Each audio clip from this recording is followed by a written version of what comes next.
केसी वेणुगोपाल जी, अशोक गहलोत जी,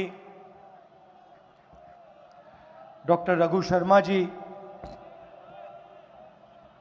जगदीश भाई ठाकुर जी, शक्ति सिंह गोहिल जी, सिद्धार्थ पटेल जी, रमेश चेन्नीथाला जी, मोहन प्रकाश जी, मिलिंद देओरा जी, स्टेज पे कांग्रेस पार्टी के सब वरिष्ठ नेता, हमारे प्यारे कार्यकर्ता, भाइयों और बहनों, गुजरात के युवाओं, किसानों, प्रेस के हमारे मित्रों, आप सबका यहां बहुत बहुत स्वागत। नमस्कार।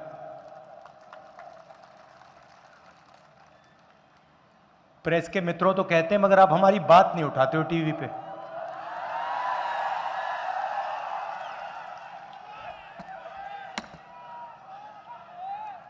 देखो मुस्कुरा रहे हैं, पीछे से रिमोट कंट्रोल है।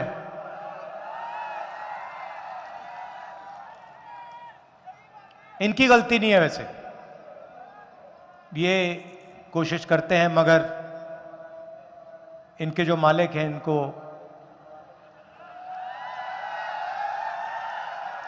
देखो ऐसे कर रहे हैं, देखो ऐसे कर रहे हैं।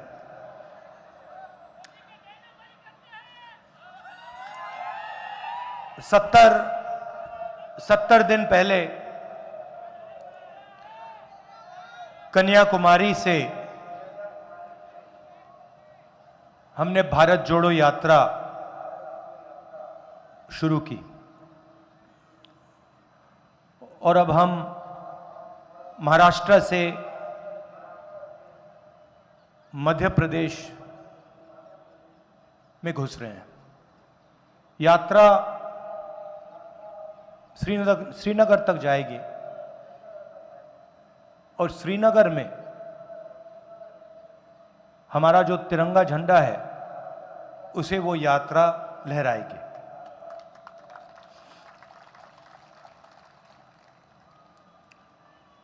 तकरीबन 3500 किलोमीटर की यात्रा है। 120 दिन 125 दिन लगने चाहिए। पैदल यात्रा है। बहुत सीखने को मिल रहा है।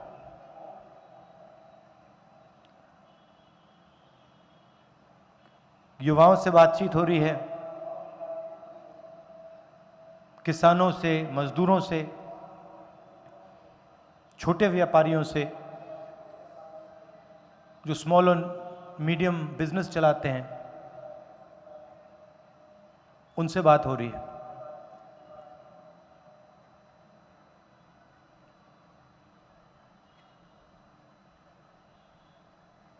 बहुत प्यार दे रहे हैं, बहुत मोहब्बत दे रहे हैं।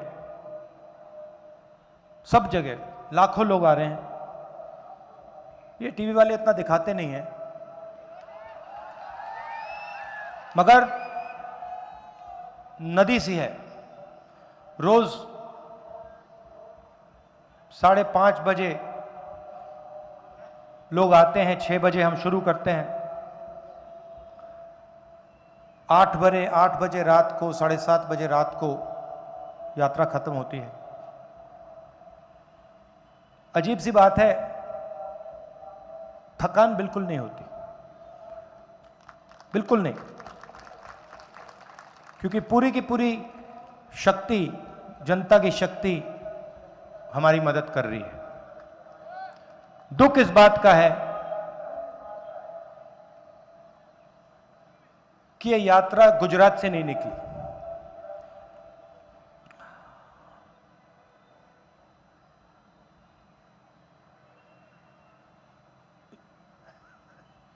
बड़ी खुशी हो रही है, मगर दुख भी लग रहा है।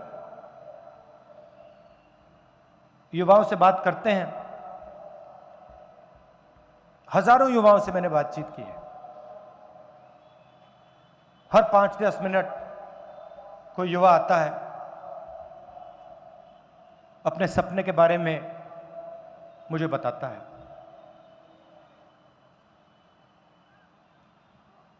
कोई कहता है इंजीनियर बनना था,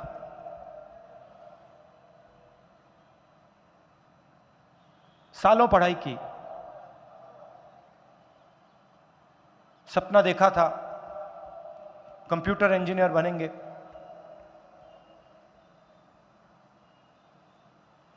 आज मजदूरी कर रहे हैं। कोई कहता है डॉक्टर बनना था, शिक्षा के पैसे दिए,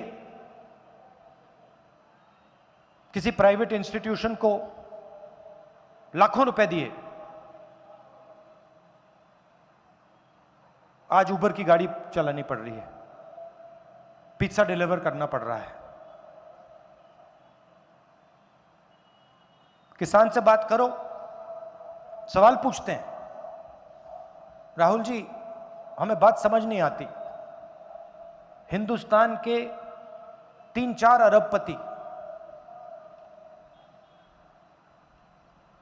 लाखों करोड़ रुपए कर्जा लेते हैं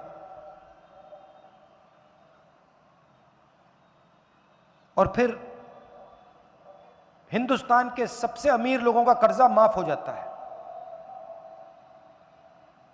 हमने क्या गलती की? हम 50,000 रुपए का कर्जा लेते हैं, 1 लाख रुपए का कर्जा लेते हैं, हमारा कर्जा कभी माफ क्यों नहीं होता?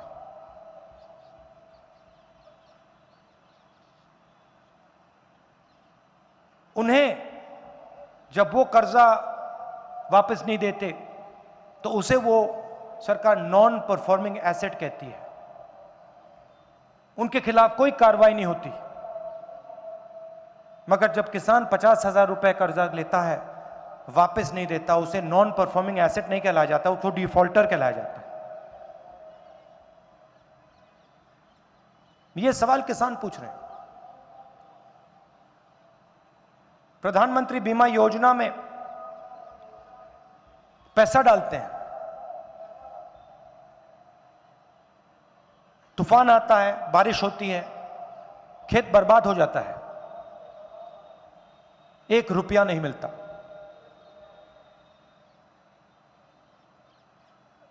फोन लगाते रहते हैं, नंबर से कोई जवाब नहीं देता, मेल भेजते रहते हैं, इंटरनेट पे मेल भेजते रहते हैं, कोई जवाब नहीं मिलता।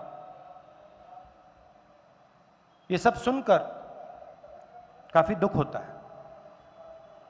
यहां पे मोरबी की ट्रेजेडी हुई,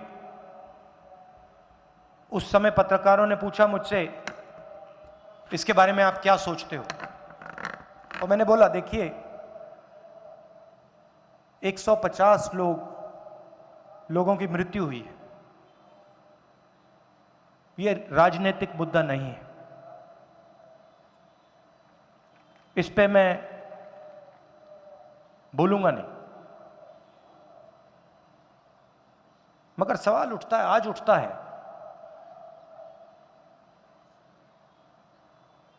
जिन्होंने ये काम किया उनके खिलाफ कोई भी कार्रवाई नहीं, कोई एफआईआर नहीं।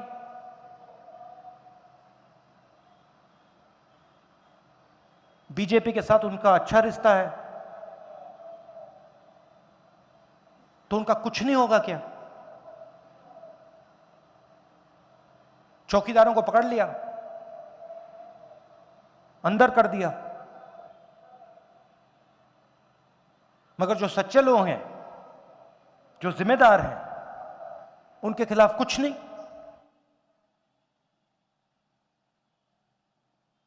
और ये गुजरात जो आपका प्रदेश है, स्मॉल और मीडियम इंडस्ट्री का ये सेंटर है, ये आपकी रीढ़ की हड्डी है। ये जो छोटी कंपनीज हैं, मिडिल साइज कंपनीज हैं, और आपके लोग सिर्फ गुजरात में नहीं चलाते, पूरे हिंदुस्तान में आप लोग इनको चलाते हो। यही तो देश को रोजगार देती हैं। ये जो अरबपति हैं 2-3, ये रोजगार नहीं देते हैं। जो छोटे बिजनेसेस हैं, मिडिल साइज बिजनेसेस हैं, वो रोजगार देते थे। क्या हुआ? सरकार ने नोटबंदी की, आपसे कहा था काला धन मिटा देंगे, काला धन नहीं मिटा।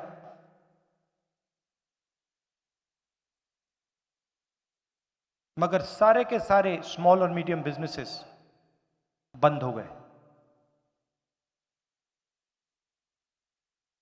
फिर गलत जीएसटी लागू की, 5 अलग अलग टैक्स, हर महीने फॉर्म भरो,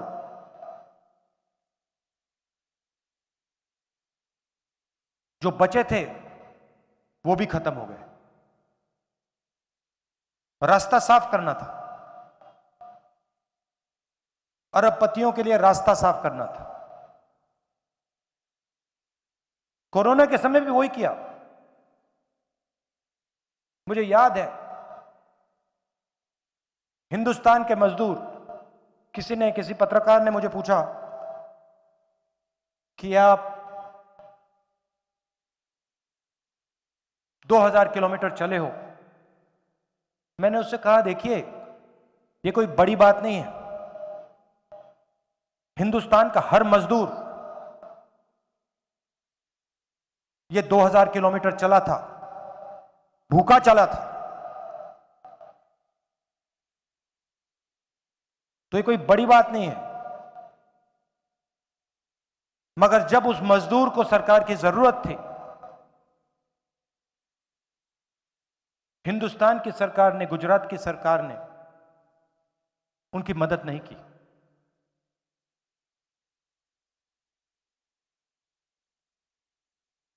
और जब वो मजदूर सड़क पे गिर रहे थे, मर रहे थे, उसी समय बीजेपी की सरकार ने हिंदुस्तान के सबसे अमीर अरबपतियों का लाखों करोड़ रुपए कर्जा माफ किया। जो स्मॉल और मीडियम बिजनेस चलाते थे वो चिल्ला रहे थे, हम बर्बाद हो गए। नोटबंदी हुई, गलत जीएसटी लागू हुई, उसके बाद कोविड आया, मदद नहीं की, सपोर्ट नहीं दी।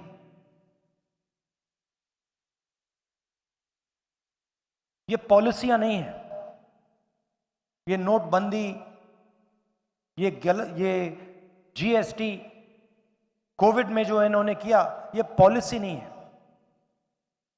ये किसानों के खिलाफ, मजदूरों के खिलाफ, छोटे व्यापारियों के खिलाफ, स्मॉल और मीडियम बिजनेस चलाने वालों के खिलाफ ये हथियार है। इनको खत्म करने के हथियार है। और जो हिंदुस्तान के 2-3 बड़े अरबपति हैं जिनको आप जानते हो, उनके लिए रास्ता साफ करने के हथियार है।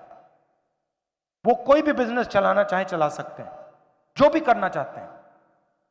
टेलीकॉम बिजनेस करना है तो टेलीकॉम में घुस जाएंगे, एयरपोर्ट में घुस जाएंगे, पोर्ट्स में घुस जाएंगे, इंफ्रास्ट्रक्चर, खेती, जो भी ये करना चाहते हैं, ग्रोसरी स्टोर्स, जो भी करना चाहते हैं कर सकते हैं, जो भी सपना देखना चाहते हैं देख सकते हैं।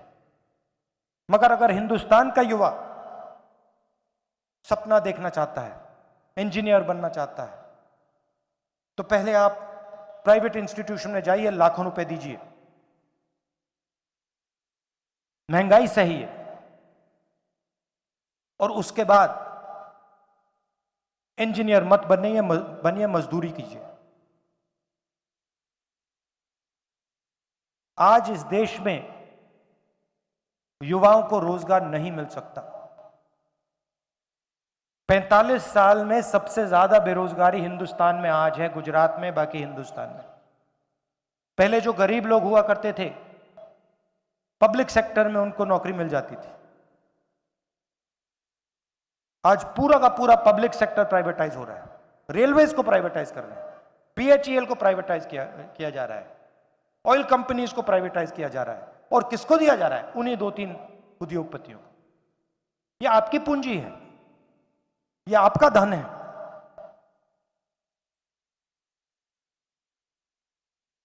पब्लिक सेक्टर में आपको रोजगार नहीं मिल सकता। सरकार में लाखों पोजीशन खाली है, तो आप एक तरफ बेरोजगारी तो सहते हो, दूसरी तरफ महंगाई। यूपीए के समय पेट्रोल 60 रुपए का होता था, आज 100 रुपए से ज्यादा का है। गैस सिलेंडर 400 रुपए का था, आज कितने का है? 1100 रुपए का है।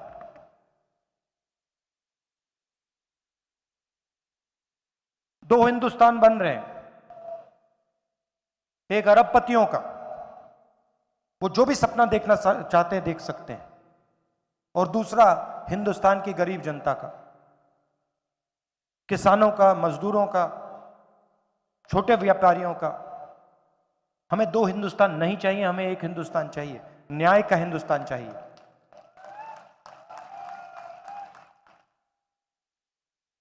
और भारत जोड़ो हम जो शुरू किए हैं, उसके पीछे सोच आपकी है, गुजरात की है, महात्मा गांधी जी की है।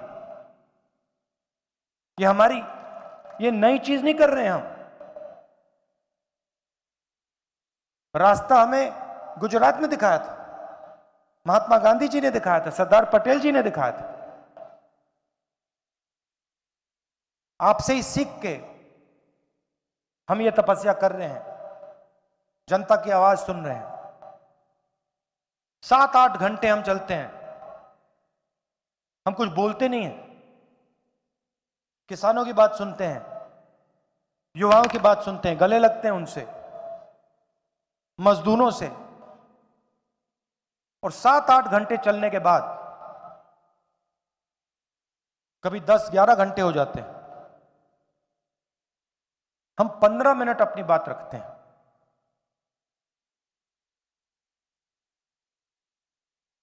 शाम का समय है, आप दूर दूर से आए हैं, मैं दिल से आपका धन्यवाद करता हूं।